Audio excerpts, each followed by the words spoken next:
Today on Pilot's Discretion, it's a special year-end episode with producer and fellow podcast host Rob Reider.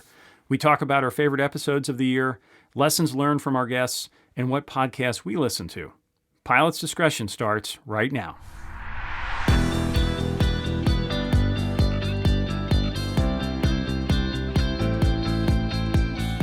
Welcome, pilots. I'm your host, John Zimmerman of Sporties, and thanks for listening to Pilot's Discretion, both today and across all 67 episodes we have released over the last 2.5 years. We had no idea when we launched Pilot's Discretion that it would become one of the top 5 aviation podcasts, but that's exactly what happened. So thank you for your support. Also, thank you for your emails, your reviews, and your guest ideas. Remember, you can visit sporties.com/podcast to hear every episode we've recorded, and we welcome your comments at podcast@sporties.com. Today's episode is a little different as I'm sitting down in the studio with the man behind the curtain, Rob Reider. He is many things: airshow announcer, pilot, aircraft owner, host of Sporties pilot training courses, and an Emmy Award winner. But he is also who makes the magic happen for this podcast as audio engineer, producer, and my all-around partner in crime. When Rob isn't working on our podcast here at Sporties, he is the host of Flying Magazine's very popular I Learned About Flying From That podcast. Today, we thought we'd reflect on the last year of podcast episodes and take you behind the scenes a little bit. So I will probably talk more in this episode than the last 10 combined. But rest assured that next time we will be back to our usual interview format.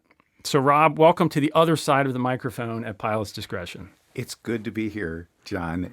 It is sort of strange because I hear you as we do each and every episode, but I seldom get to see you unless I'm out at Sporties and stopping in at the office to say hello. But well, good to see you. We'll see if we can put each other on the spot here today. I hope not.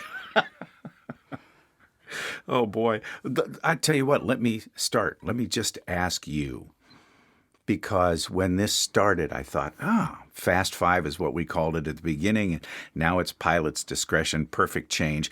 What is it all about for you, and why? Why did you and Sporties decide to do a podcast? That's the biggest question, because anybody can do one. The question is, should everybody do a podcast? And the answer is no, but why you guys? Yeah, great question, because it does seem like everybody's doing a podcast. That honestly made us hesitate for a long time. We probably talked about doing a podcast for 10 years and held off for a long time because we didn't just want to do another one. We wanted to do something different, have a perspective. And so we held out for a while until we felt like we had the right format. And for us, it was not to do another aviation news or accident report podcast. There's a lot of those out there, many of them very good, but the world did not need another one of those. So we didn't want to do that. For me personally, what got me interested is the people in aviation. You know, I've said on this podcast before, and I think it's such a great line. Paul Poberezny always said about Oshkosh, come for the airplanes, stay for the people. Exactly. And I think anybody in aviation has felt that aviation is such an interesting mix of people. And I really wanted to show that off, basically introduce some of the interesting people in the industry and share some of the lessons learned. There's so much wisdom in aviation that I just felt like there was a real opportunity to share that. Sporties, we've been around 60 plus years. We've met a lot of interesting people.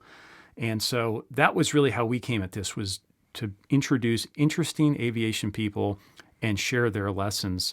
And part of that to me is not being afraid to be a little highbrow, ask the hard questions. This is not just, how are you? This is really tackling some interesting topics, whether it's safety or the industry, and pinning people down a little bit, not in a gotcha way, but just in a really interesting way of, let's talk about the topics that are important to pilots. It is important. And as you have done that, you have picked some very, very interesting guests that I probably would not even know about. How do you find them? How do you pick a guest? That's the whole point to me, is the guest. You know, the podcast is the guest, at least in this format. And so I spent a lot of time thinking about that. A lot of people at Sporties do. We're always batting around ideas. To me, it's about an interesting person with a diverse background. One of the most enjoyable parts for me is introducing a very impressive, very unique pilot to a wider audience who maybe most pilots have never heard of. And we've had lots of those on the show over the years. People who are a pilot but do lots of other interesting things in life. So For instance? Yeah, so we've had big names, Jack Pelton at EAA, Bruce Landsberg, NTSB. These are names that lots of pilots know. But I think it's interesting to introduce names like Jim Fallows or Patrick Shavanik, who we recently had on. These are people who are known outside of aviation. Patrick's an economist. Yeah, we have, he's well known as an economist. Jim Fallows well known as a writer, but they're also pilots. And to me, people like that, where maybe aviation isn't their full-time job, but it influences who they are and how they approach life, I think that makes very interesting guests. And so it's not just a one-dimensional, I'm a pilot, this is what I do. I think it's great to try to understand the whole person, because that is part of, again, what makes aviation so interesting. As I have listened to the episodes as they come to me from you, you have obviously done a significant amount of research on those pilots. You spend a lot of time reading. I do. And to me, that's one of the fun parts. It's not homework, because it's fun to learn about these people. But that's one of my two rules, and we'll talk about the podcast industry a little bit later. But my two rules are do your homework and shut up as a host. And the homework part is so important to me, because if you're going to have someone on your show, you should really know who they are and what they're all about. If they've written a book, read the book. If they've done videos, watch their videos. I think you're doing your listeners a disservice if you don't do that. But that process to me is so fun. Getting to learn from these people, getting to understand who they are, just take in different perspectives has been an awful lot of fun. So yeah, the research is maybe the best part of it. Every once in a while, a guest is surprised. They'll say, wow, I wrote that 20 years ago. Where did you find that? Well, I like to know my guests. So, who are some of your favorites? We've had a lot of good ones. I really enjoyed Karen Kalashek. She's at National Association of Flight Instructors. Name some people might know, but her resume is maybe the most interesting and diverse I've ever seen. I can't even remember it all. She's a scuba diver. She's a black belt. She took a wing walking class. She's obviously a very accomplished pilot. She was great. I thought Steve Thorne was great. Flight Chops. We had him here in your studio. Yeah, what a guy. I think a lot of people maybe feel like they knew him from YouTube, and you do to a certain extent, but I thought it was great to kind of see the other side of him. I thought he opened up and really shared some interesting thoughts on the challenge that is making films sometimes. He talked about how many hours it takes, because he's got 6 or 7 cameras, I believe, mounted on the airplanes, and how he debriefs every flight as well, and using the video to do that. But that's a full-time job for him. It's a full-time job. It's hard work. I think people don't get that. And you know this with all the work you do with us on video, but the time that goes in to make 30 minutes of good video is tremendous. And I thought Steve did a great job of really revealing what that's all about. I know what it takes to do an I Laughed episode. And for me, to book the guest, to pre-interview, to do the interview, to edit it, produce it, and get it ready, I spend at least 8 hours to get a 30 or 35-minute episode, sound only. I would not even want to begin to touch video because it's not just doubled because it's picture, it's quadrupled, easily quadrupled. And if you get a bunch of cameras and you have to try to tell the story and use those cameras to do it, a single Flight Chops episode, I would be frightened if Steve told me how many hours it actually took to get one episode of Flight Chops. Yeah, and that's where that podcast is great, to get really the other side of it. But let me turn around on you, because you host a podcast, obviously. So what do you look for in a guest, or what makes a good podcast guest for you? Well, it started for me when Flying Magazine came to me in May of 2020. Lisa DeFries said, we're interested in doing this. Are you interested in doing this? And I said, yes, for one big reason. Number one, we can tell stories in a way, in the pilot's own words, that can't be told just in an 800-word article. So we can take the deep dive. So the guest list for my first, most of the first year came from previous submitters or columnists, guest columnists from the magazine. But then as we went on, I started figuring, I bet you there are some people who have some stories who haven't submitted it to the magazine. And now a bulk of what I'm doing comes from those who have reached out to me directly from my solicitations to get an episode. So the stories that they would tell, they got to be compelling for one. And if it's a story of somebody who has gotten into a really dicey situation, a life and death situation, that's a no-brainer. Some of the others that are maybe less, not less compelling, but less deadly in their content are people who still have lessons that are significant in which they learned. When I had you on as a guest talking about your helicopter situation where you had to deviate and you're thinking, I can always auto-rotate, the decision-making, sometimes good, sometimes bad. Michael Goulian had a 2-story episode, one where he had a gear problem in a 182 and was given a block of altitude to sorted it out great. But the other one was he was really stupid, and he said so himself, coming home in a Pitts with a battery-powered radio, not a lot of gas, got headed back from New Jersey. He had to get back to Massachusetts and got over an undercast and couldn't find a hole. That's dangerous. And there were some other guys. They couldn't be talking to everybody, limited gas. And if he found a hole, what would be at the bottom of the hole? Because he didn't know exactly where he was. This was the days before the magenta line. So the guests have stories, who are guys who are or ladies who are transparent enough to tell their stories. Another one was Christine Mortine from Columbus.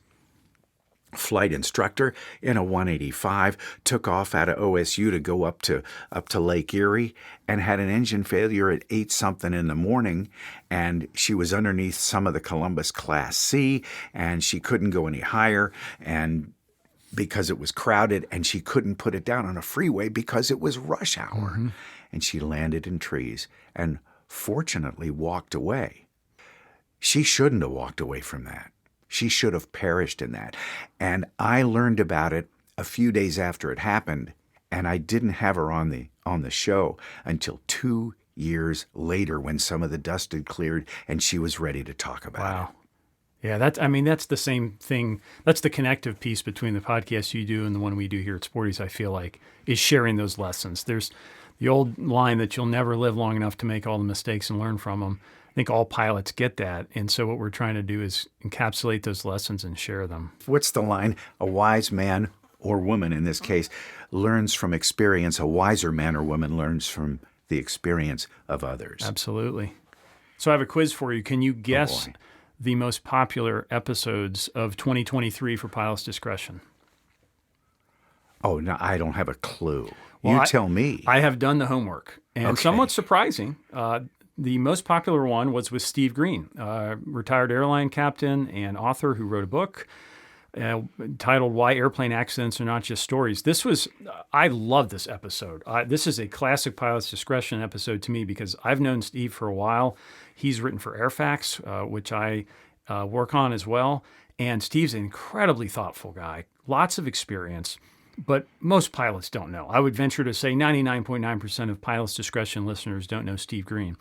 But he has so much wisdom to share. And so I was thrilled to get him on and talk about his new book and talk about his incredible, thoughts on safety and his story.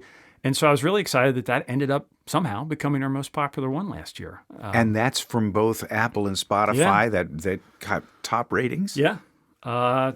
Second place was Craig Fuller, who owns Flying Magazine now. That was a great episode beginning of the year about why GA is experiencing a renaissance, which was kind of a nice positive story for once, glass half full about the little mini GA boom that's going on now. And then the third most popular this year was with Ed Wishmeyer, another name that probably most listeners don't know, talking about why, in his opinion, angle of attack is overrated. That's always a hot button topic, so maybe not surprising, but I think that's great that, three most popular episodes, an interesting variety of people and lessons learned. What about your most underrated guest? Who might that have been? Yeah, lots of underrated guests probably. I thought Bill Ayer was great. Bill's the retired CEO of Alaska Airlines, but also oh my gosh, yes, yeah, also a GA pilot. Really interesting guy, really thoughtful, not just a business person. I thought he had lots of great lessons for flying, for business, for life. I just thought he was a very thoughtful person. That's a great one. As I recall, he talked about how important his employees are and the relationship the employees have. If they're happy with what they're doing, the guests who get on those Alaska Airlines flights will also be happy. Yeah, that's a great episode. If you haven't listened to that, I'd say go back to that. I thought Dan Johnson was also great, talking about the new Mosaic rule. Dan Johnson, who's had his own website for a while, now part of the Flying Magazine group, he knows more about light sport aircraft than anybody alive, I'm convinced. He has flown them all. He's passionate. He's so enthusiastic about that part of the business that it's great to have someone who's both knowledgeable and passionate. And with all the exciting stuff with the new Mosaic rule, and we may get LSAs that are higher weight, that are more powerful, have better performance, he was also excellent. So those are two that come to mind for me. With all I'm doing with announcing air shows and doing the audiobook narration and other voiceover work that I do, plus doing I Laughed and Pilot's Discretion, they tend to run together. Sure. And sadly, that it clouds for me. I have to move on to the next thing. But as I listen, there is never an episode of your podcast or mine that I don't learn some little gem that I can take with me. It's like when I go through IPC, my last IPC was with Ken Reeder, and he knew I knew how to fly approaches. He knew how I knew how to hold and to operate my equipment in the airplane that he helped design for me. But what he gave me was, when you are given an approach and a clearance, the controller wants to hear that I read back the proper altitude, the proper heading, and that I am cleared for the approach and my call sign. That's a little thing. I remember doing some instruction with Brett Kobe. We were actually in a 182, and he just reminded me, watch your speed, don't get too slow on your downwind. And that's a little gem of something, just a sentence from him that I carry and I pay a great deal more attention to, that I keep my speed up. And those are the kind of gems that Pilot's Discretion can give to people. Yeah, to me, the biggest lesson, if you think about overarching lesson, is just to be open to learning those lessons. I think the mindset is a key piece. I was preparing for this episode, looking back at all the episodes, all the guests we've had, trying to think, what have we learned from this? Because we've talked to 66 pilots with interesting experience. And to me, the biggest lesson is just how valuable the community of pilots is. Be willing and open to learn from others. We've heard that from lots of guests on this show. But be willing to learn from other guests. There's so much out there that if you're not learning from other pilots, you're really missing out on a great part of it. Are you aware of any overarching lessons from Pilot's Discretion that you have taken back after over 60 pilots who have shared their stories? There's a lot. I guess the biggest one for me would be the mindset and how you approach flying. Lots of guests have talked about this. Robert Sumwalt, Don Wyckoff on our last one, talking about professionalism. To me, it comes down to not forgetting to think. It's easy to become robotic as a pilot and just follow the checklist and follow the rules, but that's not enough. And at the end of the day, the autopilot can fly better than you can anyway. So your role in the left seat is to use your brain and to think. So to me, a lot of it is thinking about, confirmation bias and things like that. The weather looks good. Does it really? Or did you just want to believe that?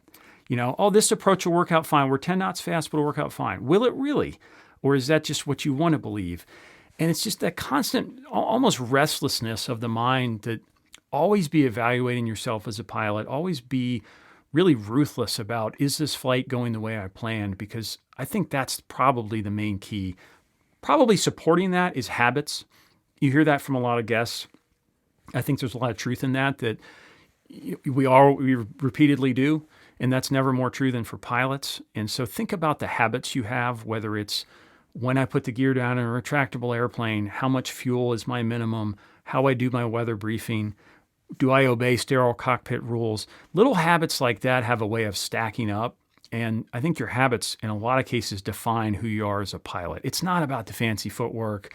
It's not about being the ace. It's about the little things you do every day as a pilot. And so those two, to me, sort of mesh together in basically an approach to flying, that I take it seriously. I think critically about what I'm doing, and I try to stack the deck in my favor. What kind of debriefing do you do? Because we've heard on Pilot's Discretion and on iLaughed, guys talking about spending a great deal of time in the debrief of their own flying and not just the briefing. Yeah, I think it's one of the most underrated things in flying. We've talked about this. You can tell it's close to my heart. We talked to Steve Thorne about this. We've talked to other people. I think, again, the main thing there is an attitude of self-reflection, being willing to be self-critical, even if it's just yourself.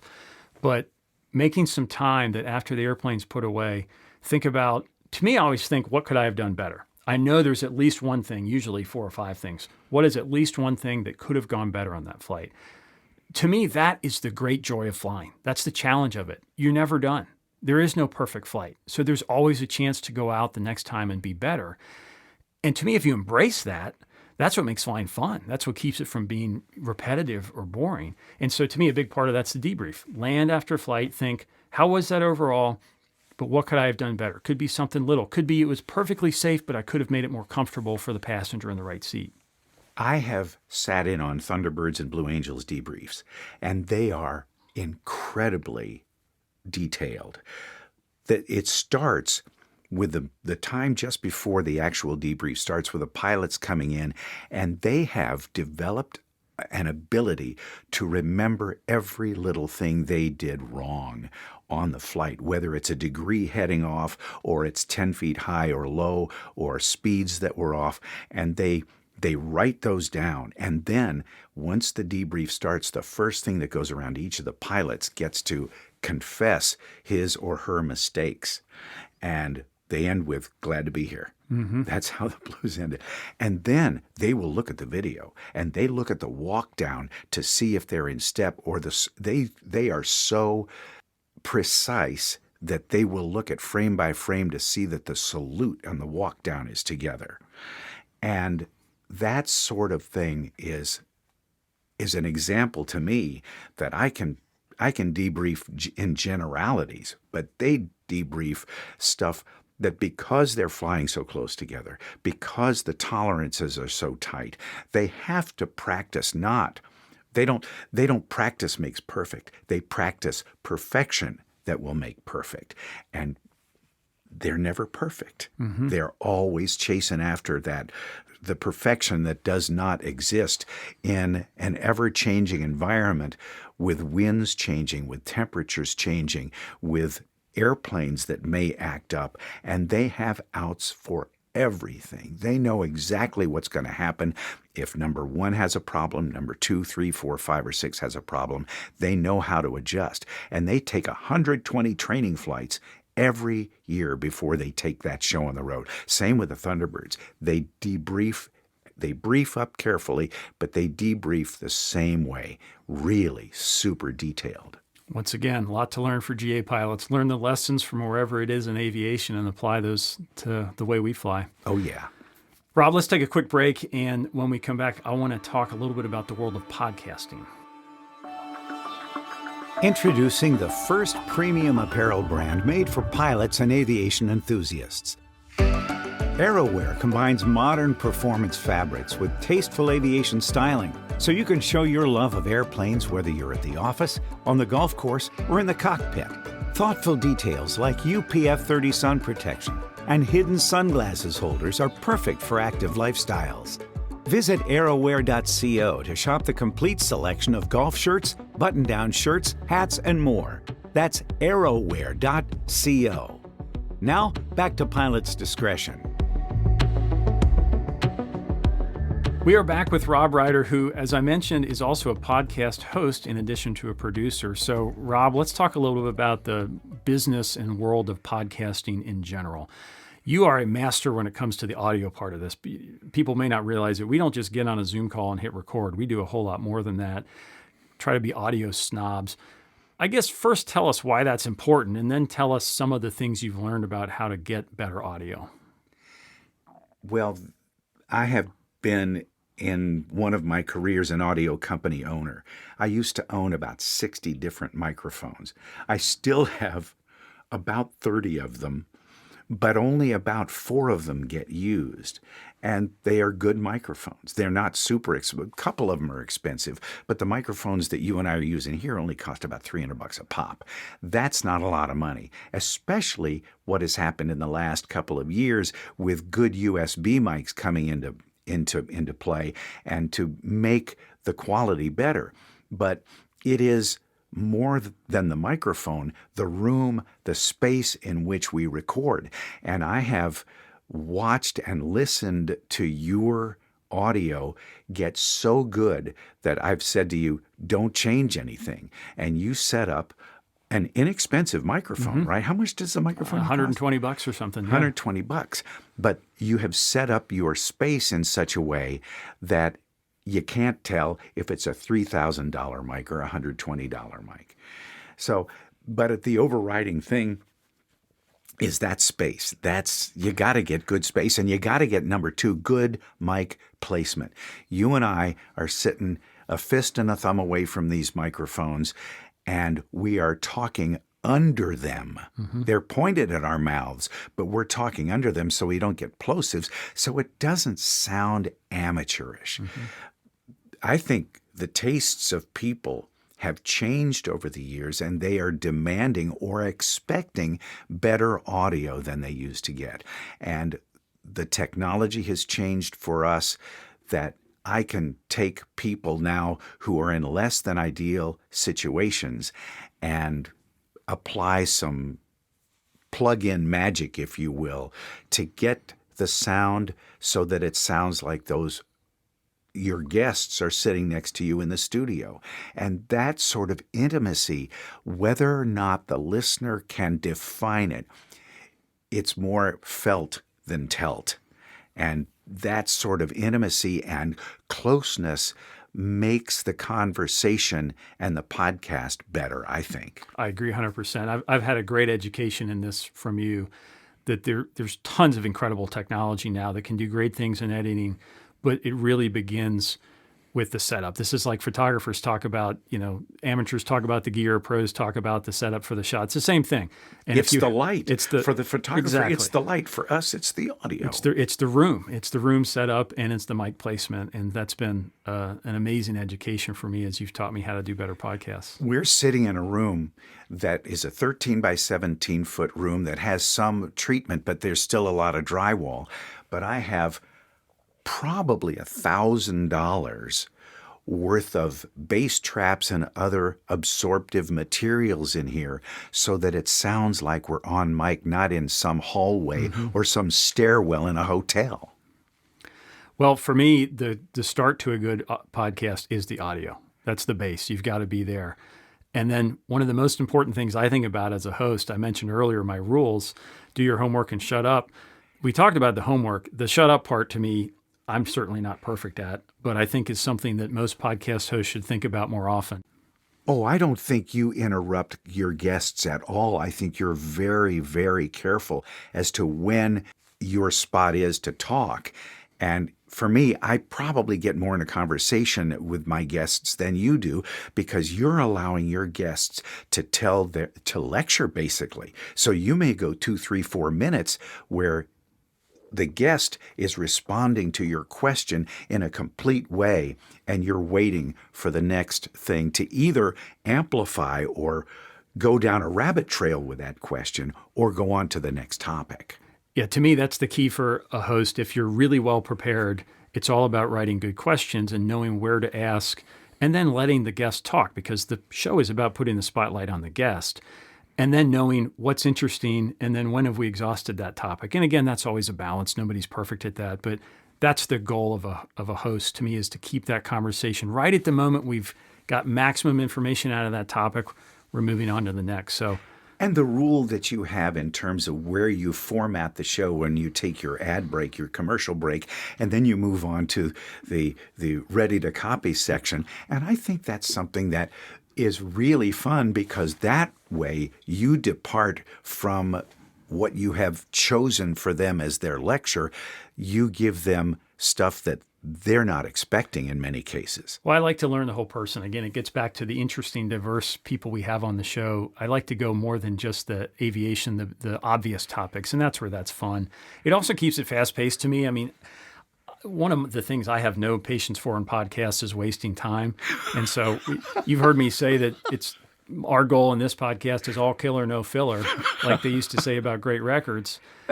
Because what's the other one that Tom Petty said? I think Tom Petty famously said, "Don't bore us, get to the chorus." Yeah, let's have the hook in the song, right? So I think there's a lot to learn there. And it's different. People like different podcasts. For me, I think our listeners are busy, and that's why we shoot for 35, 40 minutes. We're not going to ever do a 2-hour podcast. We're going to cut ourselves off here before long because we'll talk all day. But I think there's something to respecting your listeners' time. We try to get right into it. We try to move fast. We try to finish with that ready to copy. Forgive me, but I don't really give a damn what somebody had for dinner last week, or my time is valuable. And sadly, there are a lot of podcasts out there that spend a lot of time talking about stuff that's not germane to the topic. There is a voice actor here in the Cincinnati area by the name of Jennifer Jill Araya, and she has a podcast called Crafting Audiobooks. She is a double award winner in the audiobook narration business. She is exceptionally talented, but she and her co-host say, we're going to get into this, we're going to go deep, and we're going to go deep quick. So they'll say, hello, how you doing? I'm great. Our guest today is, and bam, right to the guest, right to the questions. And then they end it like you end Pilot's Discretion with, what's your last flight? What are you flying? Where are you going? They ask a question that is the same, that the guest and each of the co-hosts get to answer that same question. So it's a format that is predictable. And so the listener knows and can feel comfortable within that format. They know where it's going. That familiarity is very, very important. So you follow a format, I follow a format, they follow a format. There are some podcasts that can get away with just talking, but they are very, very few. They really are. Depends on the host if you can get away with that. So I'm going to violate some of our rules here because this is a special year-end episode and we get to do that. Any podcasts you listen to, obviously besides I Learned About Flying from that and Pilot's Discretion, the two greatest podcasts in the world, are there any others that you listen to as a podcast geek that you particularly like? I in and out of some. The Wall Street Journal had a series called Bad Bets on some companies that did some bad stuff. The Enron scandal, they did a series on that and a couple of others. I sometimes listen to the New York Times Daily. That's a great one. What's interesting, though, on those podcasts and the others that I listen to, they are extremely highly produced with staffs of 7 or 8 or 9 or 10 or more people to get those podcasts done. We do it on a shoestring, and we're both in the top 1% of podcasts in the country. Yeah. Just must be the natural talent, Rob. Must be just you and me. Of course, that 1%, we're at the bottom of the 1%. Yeah. I don't think the New York Times is going to buy us out anytime soon. No, but at least we're sponsored. Yeah, there you go. Yeah, I listen to a lot of podcasts. I'm the same. I go in and out. There's some I listen to regularly, but I like to go all over the place. I listen to, I'm a bit of a history fan. I listen to The Rest is History, a couple of British historians. They're great. Ooh, I like to listen to Revisionist That's a History, good one. Yep. Malcolm Gladwell's podcast. I'm a music fan and Gen Xer, so I listen to, there's a great one called 60 Songs that explain the 90s for my Gen X music self. That's great, but the variety is what's really fun. See, to I'm me. older than you are. I came from the 60s, and if I can remember them, I didn't live them. All right, Rob, it would not be Pilot's Discretion if we didn't have Ready to Copy. Oh, gosh. This could be a little interesting because we're going to go back and forth, but let's give it a shot. Are you ready to copy? I am ready to copy. All right. Do you have a favorite episode of I Learned About Flying from that? You get to pick only one. Yes. And that's the one with Charlie Turner, who in an Airfax Journal article that showed up on Sporty's Fast Five one Saturday morning, I sat in my green chair one Saturday and started to read this story of how Charles Turner was on a golfing outing with some buddies and witnessed a plane crash less than 100 yards away from where he was, and how he and his buddies tried to save the one guy who survived the crash. And Charles had to turn away and look him in the eye and say, "I'm sorry, I gotta go," because the blue flame, the gasoline was coming toward him. And his buddy said, "If you don't get out of there, you're going to die." And he had to walk away. And the story of why he became a pilot and how it changed his life is probably the most compelling one. As a matter of fact, that was one that I got to you right away and said, I would like very much to read the story live. And Charles, that might be the one. There are some others that are compelling in terms of the life and death, but that was a life changer for him, and he didn't even care about flying when he started.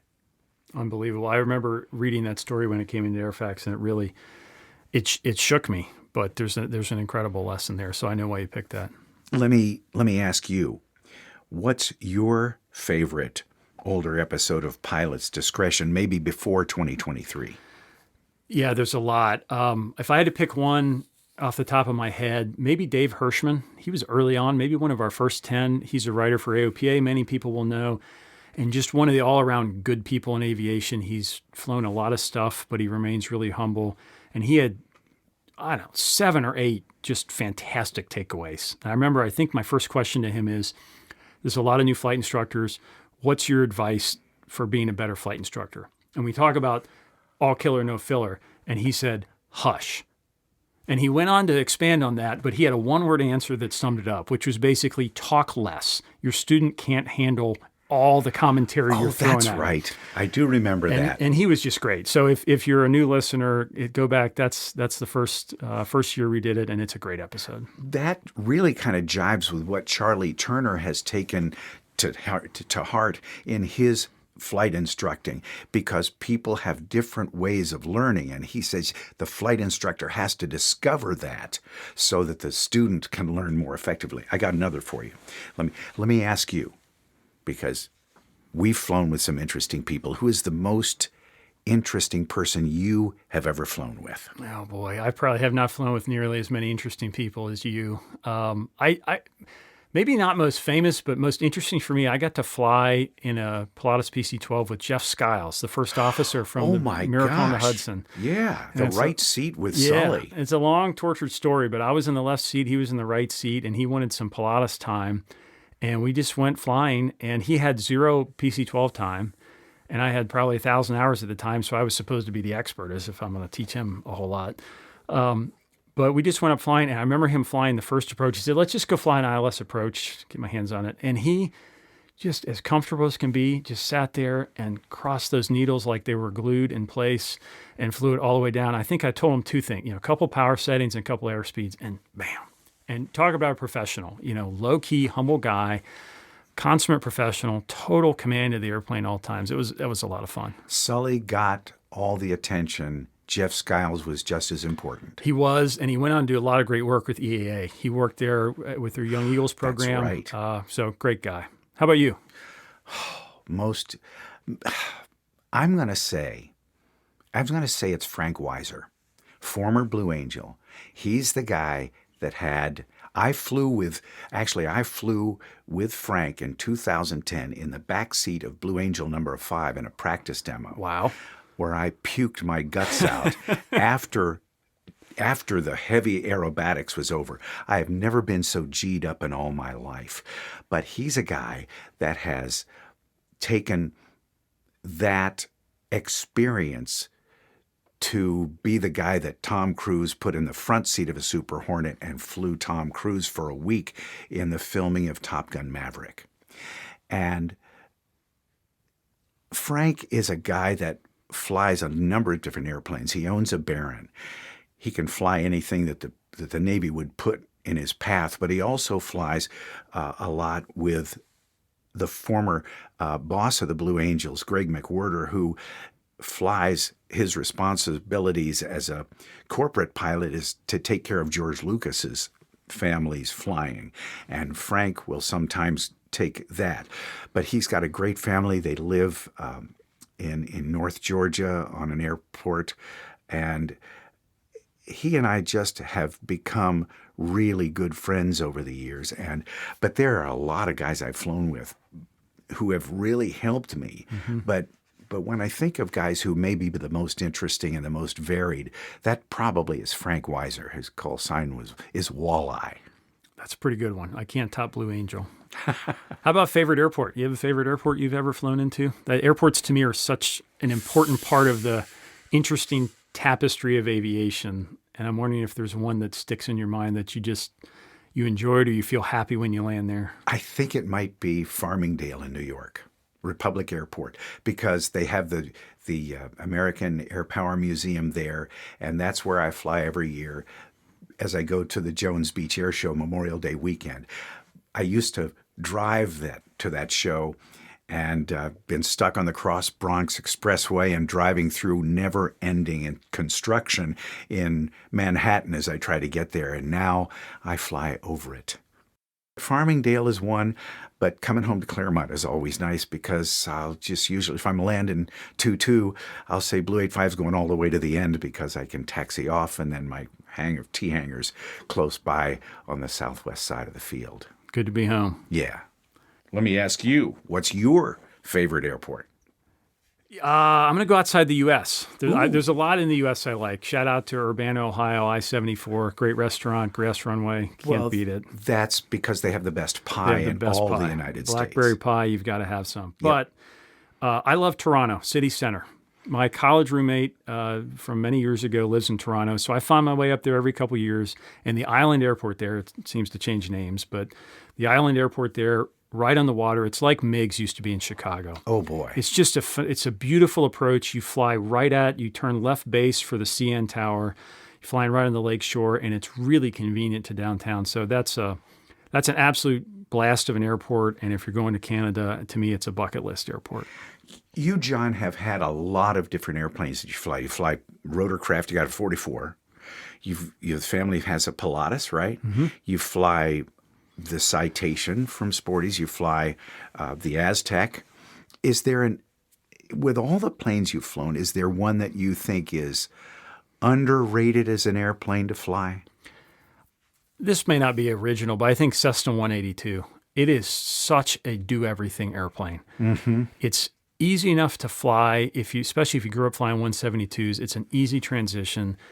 But it's got enough performance. You can really travel in it.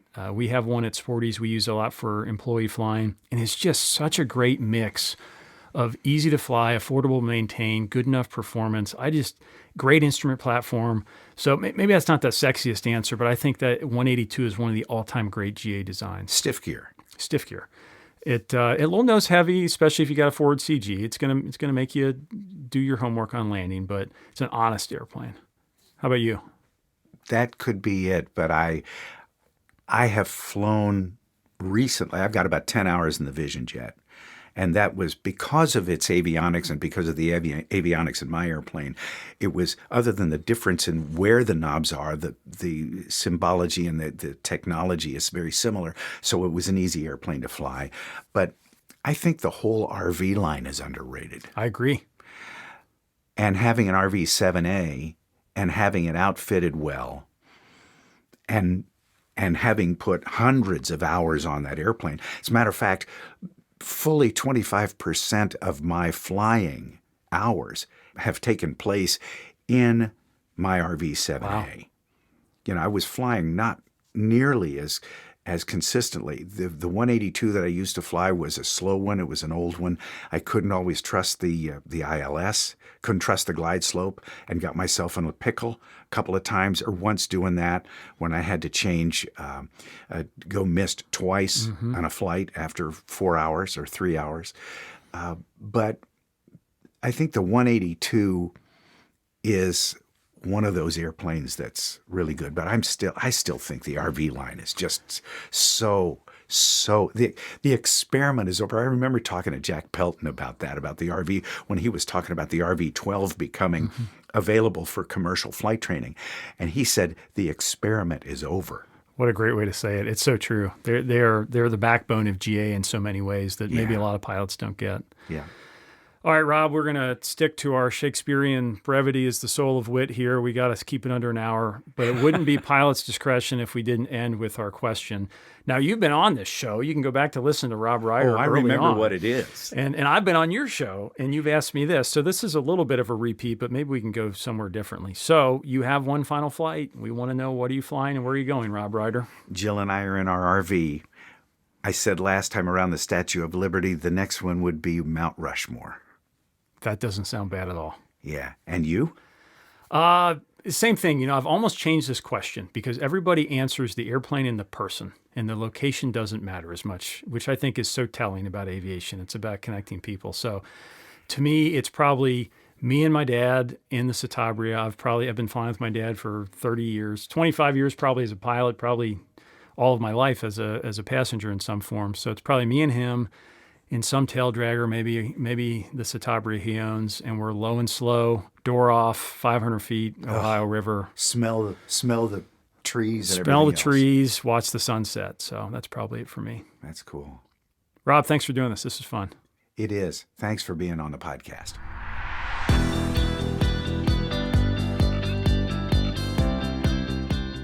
Thanks for listening to Pilot's Discretion, brought to you by Sporties, training and equipping pilots worldwide for over 60 years. For more episodes and today's show links, visit sporties.com/podcast.